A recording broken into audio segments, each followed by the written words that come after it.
Let's talk about Chapter 27. Orby defines the dominant culture as relatively well-off, white, European American, non-disabled, heterosexual men, and defines co-cultural groups as marginalized people, including women, people of color, the economically disadvantaged, people with disabilities, the LGBTQ community, the very old, the very young, and religious minorities. When interacting with the dominant culture, co-cultural groups are at a distinct disadvantage. They are often discounted, dismissed, or disdained by those who occupy a place of privilege in the dominant culture. Although these co-cultural groups are quite diverse, they each face the same problem. When interacting with those in dominant culture, they have less power, which affects what they say and how they say it. To maneuver within dominant culture and achieve some degree of success, co-cultural group members will adopt one or more specific communication orientations in their everyday interactions. Therefore, co-cultural communication is communication between dominant group and co-cultural group members from the perspective of co-cultural group members.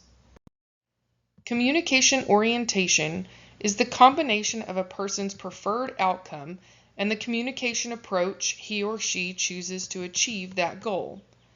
The three outcomes, assimilation, accommodation, and separation, describe the preferred goals co-cultural members might seek when face-to-face with members of the dominant culture. For co-cultural group members, assimilation means fitting into the dominant culture, while at the same time shedding the speech and nonverbal markers of their group. Rather than following the other guy's rules, as those trying to assimilate do, co-cultural group members who seek accommodation work at changing the rules to take their own life experiences into account. As out-group members adapt their behavior to become more similar to that of the dominant in-group culture, they gain credibility for advocating at least incremental change. The co-cultural group members who desire separation work to create and maintain an identity distinct from the dominant culture. Communicative practices, then, are the verbal and nonverbal actions that co-cultural group members take during interactions with dominant group members. The three communication approaches, non-assertive, assertive, and aggressive, identify the verbal and nonverbal behaviors co-cultural members might use to reach their chosen goal. A non-assertive approach is where individuals are seemingly inhibited and non-confrontational while putting the needs of others before their own. An aggressive approach is behavior perceived as hurtfully expressive, self-promoting, and assuming control over the choices of others. The non-assertive and aggressive approaches anchor opposite ends of a continuum on which an assertive approach, which is self-enhancing and expressive behavior that takes into account both self and others' needs, falls roughly in between. The 3x3 model, formed by crossing outcomes with approaches, yields 9 communication orientations. Inside each of the 9 boxes are shorthand descriptors of communicative practices. These practices summarize the specific verbal and nonverbal actions that co-cultural group members take when interacting with members of the dominant culture. The cluster of terms labeling the practices in each box reflects how that orientation plays out in actual types of behavior. For more descriptions of each of the practices within each of the 9 boxes, please view your textbook. When conducting his research, Orby was convinced that the goals of the co-cultural group members and the different styles of communication they adopt are key factors because he had great confidence in the research method that revealed them, known as phenomenology.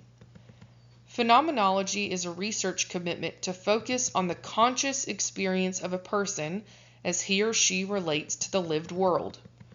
Orby enlisted the help of nearly 100 marginalized people from a variety of co-cultural groups and listened to their stories of interactions with people in the dominant culture. Phenomenology is a multi-step process. First, Orby invited his co-researchers, or the phenomenological term for participants, to describe their experiences within the dominant culture. He recorded everything they said, and later made a word-for-word transcript. Next, he pored over the research looking for repeated words, phrases, or themes that described and gave meaning to their communication. He then conducted this phenomenological interpretation by finding meanings that weren't immediately apparent in the first two steps. Through this process, he also identified 4 other factors that influence how members of co-cultural groups interact with members of dominant society. They include field of experience, situational context, ability, and perceived cost and rewards. Orby favorably evaluated his interpretive theory. His phenomenological methodology is prototypical qualitative research, and to read what his co-cultural researchers said is to gain a new understanding of people who are trying to survive and thrive in a dominant culture created by privileged men who at least tacitly work to maintain the status quo. Clarity and artistry are the 2 faces of aesthetic appeal. For clarity, it's hard to see how the 4 additional factors fit into the framework of the theory. As for artistry, many of the quotes from co-cultural group members can be seen as art. Orby's stated indebtedness to muted group theory and standpoint theory, as it gives co-cultural theory a built-in community of agreement among communication scholars who take a critical approach.